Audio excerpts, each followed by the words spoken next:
move now back to the middle row. Good evening, doctor. Sales manager from shipping company. Is the hell and paradise are there? How as a common person I believe? I don't believe in any religion.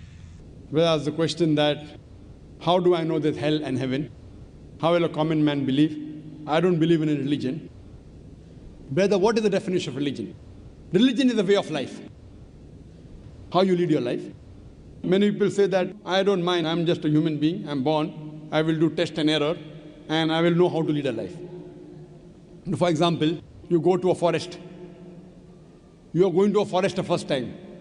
You don't know whether the fruits are poisonous or not. If you start eating any fruit, you may end up eating a fruit which is poisonous and you may die. What do? You ask an expert. Right or wrong? When you get sick, who do you go to, brother?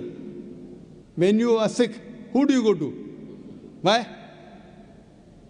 The doctor is an expert in treating sickness, correct?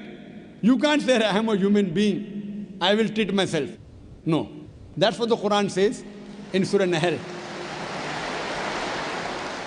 The Quran says in Surah Nahl, chapter 16, verse 43, and Surah Anbiya, chapter 21, verse number 7, فَاسْأَلُوا أَهْلِ الذِّكْرِ إِن كُنتُمْ لَا تَعْلَمُونَ. If you don't know, ask the person who is expert. Similarly, to lead a life, we have to ask the expert. Now, who is the expert? Who is the expert? The person who created us. Who created us? It's Almighty God. So, we have to follow the commandment of Almighty God. If you do not believe in Almighty God, you should listen to my video cassette, Is the Quran God's Word? Where I have proved logically and scientifically the existence of Allah subhanahu wa ta'ala. If you are an atheist, are you an atheist, brother? Are you an atheist? Pardon me? Are you an atheist? No. Not an atheist. So what do you? Do you believe in God? Actually, I believe in the power. But fine. That means you believe in God. You want to call it power, you want to call it supernatural, you believe in God.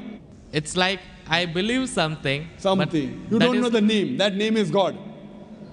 You may call it power, you may call it anything. If you don't believe in God, then you listen to my video cassette, Is the Quran God's Word? If you don't know who that power is, yet you listen to my cassette, Is the Quran God's Word? Where I have proven scientifically, undoubtedly, existence of Allah subhanahu wa ta'ala, and the Quran is the word of Almighty God. Now coming to your question, if you say about power, that means you believe in a religion. Because religion by definition, according to Oxford Dictionary, religion means a belief in a supernatural controlling power. Power word is there. That means you believe in a religion. Religion, according to Oxford Dictionary, means a belief in a supernatural controlling power, a personal God or gods that deserve obedience and worship. That means you believe in religion, you don't know the definition of religion. So don't say, I don't believe in religion. Religion is English word, brother. Religion is English word. If you open the Oxford Dictionary, it says, religion means a belief in a superhuman controlling power, and you believe in a power. Or a personal God or God that deserve worship or obedience. To know more about that power, you see my video because it is the Quran God's Word. Now coming to your question, basic question, how will I prove that there is hell and heaven? Now if you hear my video cassette, I've proved many scientific aspects in the Quran. If you use science to the Quran, what we come to know that whatever the Quran has said today, 80% can be proved to be 100% correct scientifically.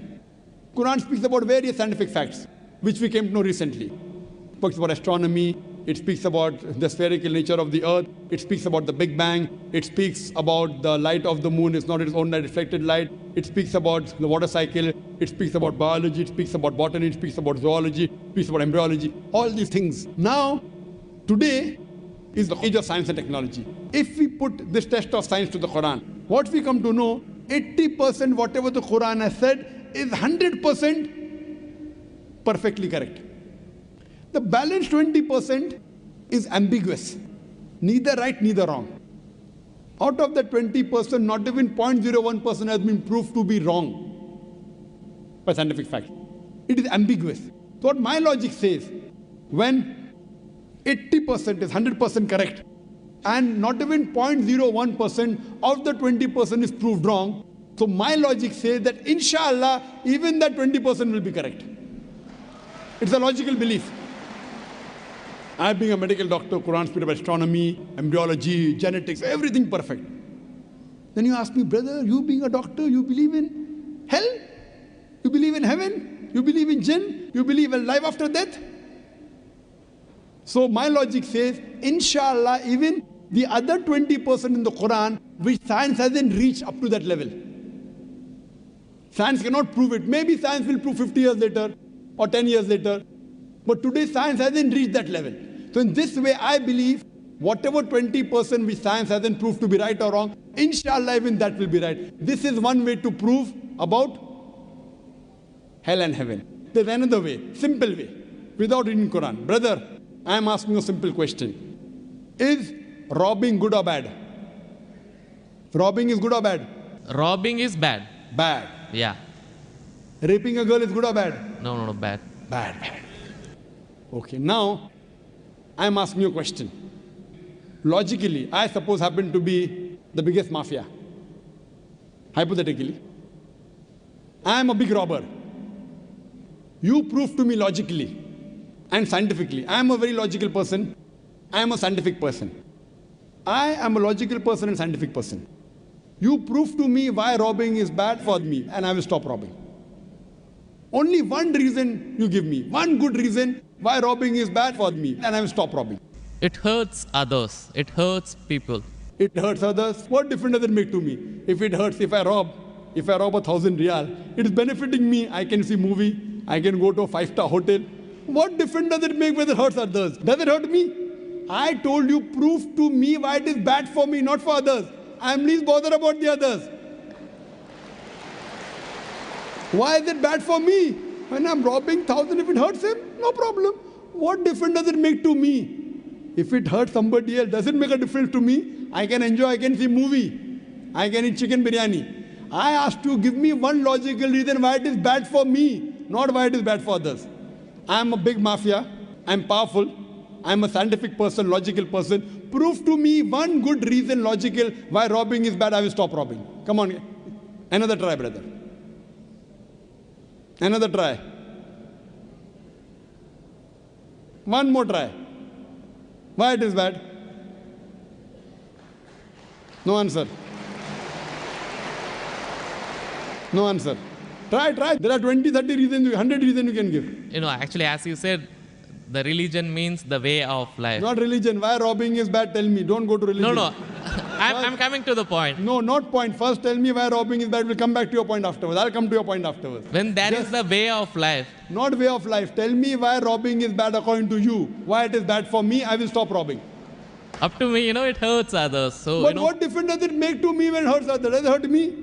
Of course, why it is bad for me, not why it is bad for others. Once we come to the society, we have to face them. Okay, once we come to society, you have to face them. I'm facing them. What's what? Why it is bad for me? The society won't respect us. What difference does it make whether respect or not? I can eat chicken biryani. I can go and see a movie. I can go to a 5-star hotel. What difference does it make to me if society respects or not? Imagine someone respects society. The poor person doesn't have food to eat. He'll be happy? No. You require food to eat or not? You require food to survive? Only society respecting. The person is starving to death. In India, thousands of people are starving to death. What difference does it make? I must give me one good reason why robbing is bad. I stop robbing. Why it is bad for me? Can anyone else help him out? Why robbing is bad? Why robbing is bad?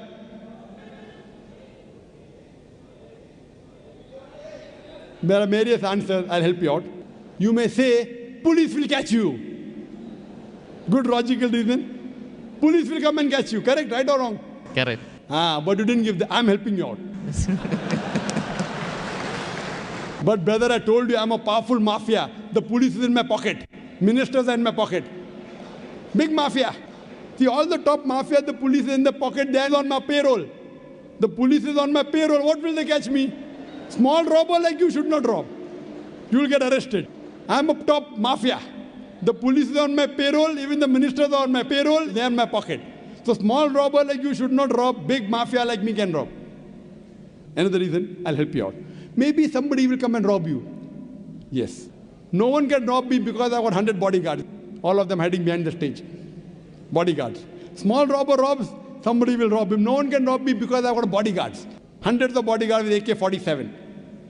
So logically, you cannot prove at all why robbing is bad. With all your science and technology, you cannot prove robbing is bad. So shall I take it in that way? It is to make people fear that, if you do wrong things, then when you die. What wrong thing? Where is robbing wrong? First you prove it is wrong, na?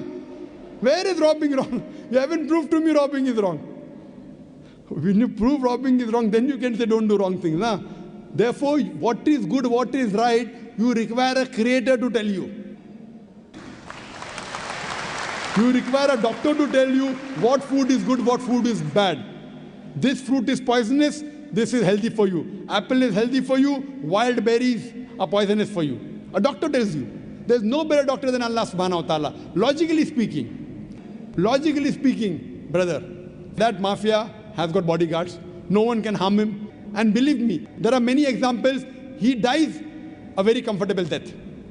But I am asking a simple question now, brother. Don't you think that there should be justice? Brother? Yes. Justice. Someone should punish him or not? Law is there. But the law cannot punish every human being here. Why? There are many mafias in Italy.